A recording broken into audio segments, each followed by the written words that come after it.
বন্ধুরা, সেই সময়টা সত্যি এসে গেছে যার আশঙ্কা এতদিন করা হচ্ছিল।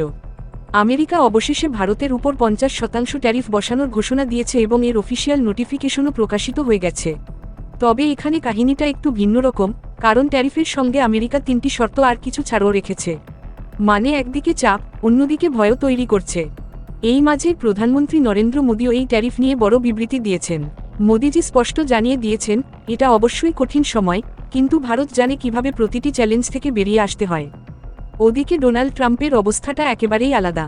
তার মনে ভয় ধরেছে, যেমন তিনি পুরো পৃথিবীর উপর ট্যারিফ বসাচ্ছেন, তেমনি বাকি দেশগুলো এখন আমেরিকার ডিজিটাল কোম্পানিগুলোর ওপর, গুগল, ইউটিউব এবং মেটার মতো কোম্পানির ওপর ট্যাক্স বসাতে পারে।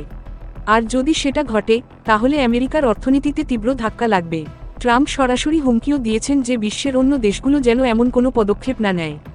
কিন্তু আসল প্রশ্ন থেকে যায়, ভারত কি মাথা নত করবে, না নিজের পথ নিজেই তৈরি করবে? এই ভিডিওতে আমরা আমেরিকার এই নতুন চাল এবং ভারতের জবাবকে পুরো ডিটেলে বুঝব।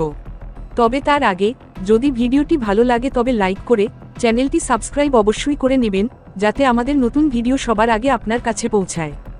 চলুন প্রথমেই বুঝে নেওয়া যাক এই 3টি শর্ত আর ছাড় আসলে কি।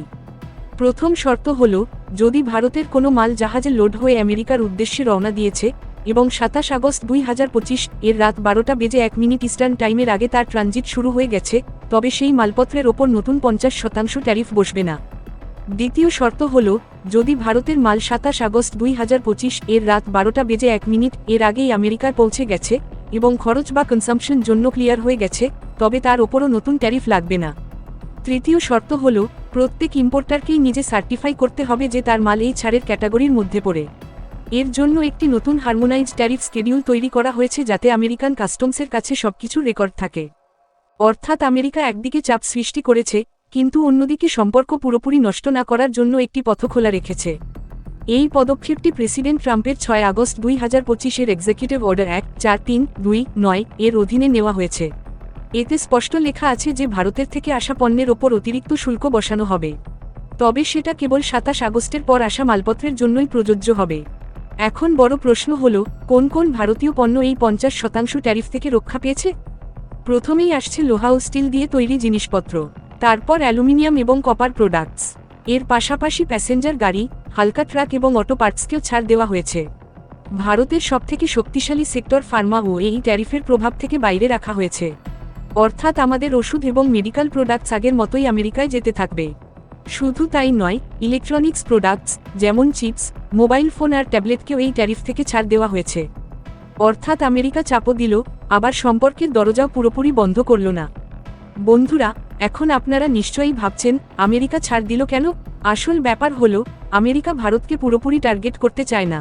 কিছু সেক্টরকে বাঁচিয়ে রাখা তার এক প্রকার বাধ্যবাধকতা, যাতে সম্পর্ক পুরোপুরি ভেঙে না যায়। তবে খেয়াল রাখবেন, বাকি প্রায় সব পণ্যের ওপর সরাসরি 50% অতিরিক্ত শুল্ক বসবে। এর মানে হলো প্রভাব গভীর হবে, কারণ ভারতের সবচেয়ে বড় রপ্তানি বাজারই আমেরিকা। বন্ধুরা, এক্সপার্টদের মতে ট্রাম্পের এই পদক্ষেপে সবচেয়ে বেশি ক্ষতি ভারতেরই হতে পারে। কেননা যখন আমেরিকার বাজারে ভারতীয় পণ্যগুলো আরও দামি হয়ে যাবে, তখন সেগুলোর চাহিদা স্বাভাবিকভাবেই কমে যাবে। এবার আসি ট্রাম্পের আসল অভিযোগে। ট্রাম্প সরাসরি বলেছেন, ভারত রাশিয়া থেকে অপরিশোধিত তেল কিনছে, আর সেই টাকা রাশিয়া ইউক্রেন যুদ্ধ চালাতে ব্যবহার করছে। তার অভিযোগ, ভারতের এই ক্রয় আসলে রাশিয়ার যুদ্ধযন্ত্রকে জ্বালানি দিচ্ছে। এ কারণেই ট্রাম্প ভারতকে চাপে ফেলার জন্য সরাসরি 50% ট্যারিফ নামক অস্ত্র চালিয়ে দিলেন, যাতে ভারত বাধ্য হয়ে রাশিয়া থেকে তেল কেনা কমিয়ে দেয়। কিন্তু বন্ধুরা, ভারত কি চাপের মুখে মাথা নত করবে? একেবারেই না। ভারত স্পষ্ট জানিয়ে দিয়েছে, তার এনার্জি সিকিউরিটি বা জ্বালানি নিরাপত্তার সঙ্গে কোনো আপোষ করা হবে না। ইন্ডিয়ান অয়েল কর্পোরেশন এবং রিলায়েন্স এর মতো বড় বড় কোম্পানি হয়তো কিছুটা রাশিয়ান তেল আমদানি কমাতে পারে, কিন্তু একেবারে বন্ধ করার কোনো পরিকল্পনা নেই। ভারতের অবস্থান একেবারেই স্পষ্ট, জাতীয় স্বার্থ আগে। পররাষ্ট্রমন্ত্রীও জানিয়ে দিয়েছেন, ভারত তার নাগরিকদের জন্য সস্তা তেল আনতে থাকবে, যে যতই চাপ দিক না কেন।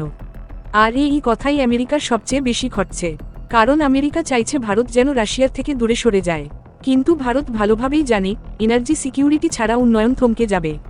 অন্যদিকে, ভারতের রপ্তানিকারকরা দুশ্চিন্তায় পড়েছেন। অটোমোবাইল, মেটাল আর টেক্সটাইলের মতো সেক্টর সরাসরি এই ট্যারিফের ধাক্কা খেতে পারে। যদি 50% ট্যারিফ বসে, তাহলে ভারতীয় পণ্য আমেরিকার বাজারে আরও দামি হয়ে যাবে এবং তাদের ডিমান্ড কমতে পারে।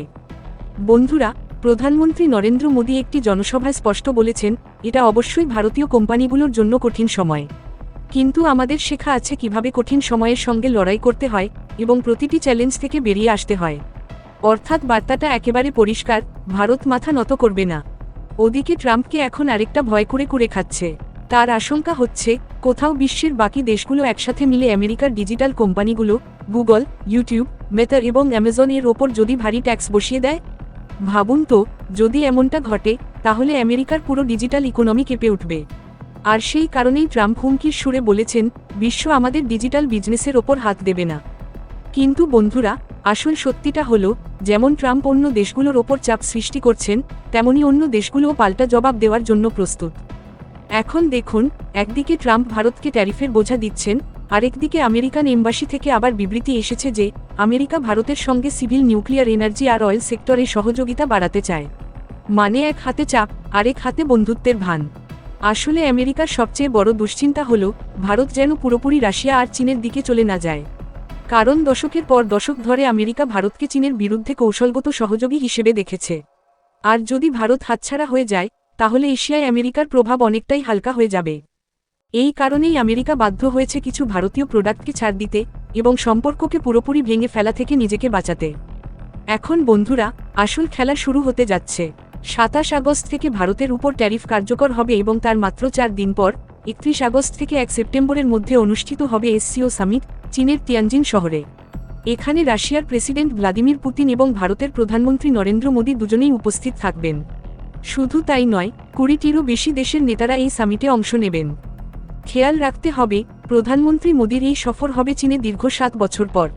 এখন একবার ভাবুন, এমন এক সময়ে যখন আমেরিকা সরাসরি ভারতকে টার্গেট করছে, তখন যদি এই এসসিও সামিটে ভারত, রাশিয়া এবং চীন একসাথে মিলে কোনো বড় ঘোষণা দিয়ে দেয়, তাহলে আমেরিকার রাতের ঘুম উড়ে যাবে। আমেরিকা ভালোভাবেই জানে যে তার স্বার্থ রয়েছে একমাত্র তখনই, যখন ভারত আর চীন নিজেদের মধ্যে লড়াইয়ে ব্যস্ত থাকে। কিন্তু ট্রাম্পের নীতিগুলো এমন পরিস্থিতি তৈরি করেছে, যেখানে ভারত আর চীন ধীরে ধীরে কাছাকাছি আসছে। বন্ধুরা, এখানেই শেষ নয়। আপনি কি জানেন, আমেরিকার এই 50% ট্যারিফ ঘোষণার পর ইউরোপীয় ইউনিয়নও এখন নিজেদের বাজারে ভারতীয় পণ্যের প্রবেশ নিয়ে নতুন শর্ত ভাবতে শুরু করেছে। আরেকদিকে সৌদি আরব ও ইরান ভারতের জন্য তেলের দাম আরও কমাতে প্রস্তুত, যেন ভারত সহজেই চাপ সামলে নিতে পারে। বিশেষজ্ঞরা বলছেন, যদি ভারত রাশিয়া, চীন এবং মধ্যপ্রাচ্যের সঙ্গে মিলে কোনো বিকল্প বাণিজ্য রুট চালু করে, তাহলে আমেরিকার ট্যারিফ অস্ত্র কার্যত বোতা হয়ে যাবে। আর ভাবুন তো, যদি ভারত এই সংকটকেই নতুন সুযোগে পরিণত করে বিশ্ববাজারে নিজস্ব মুদ্রা বা রুপি লেনদেন বাড়িয়ে দেয়, তাহলে খেলা একেবারেই পাল্টে যাবে। তাহলে বন্ধুরা, ছবিটা একেবারেই পরিষ্কার।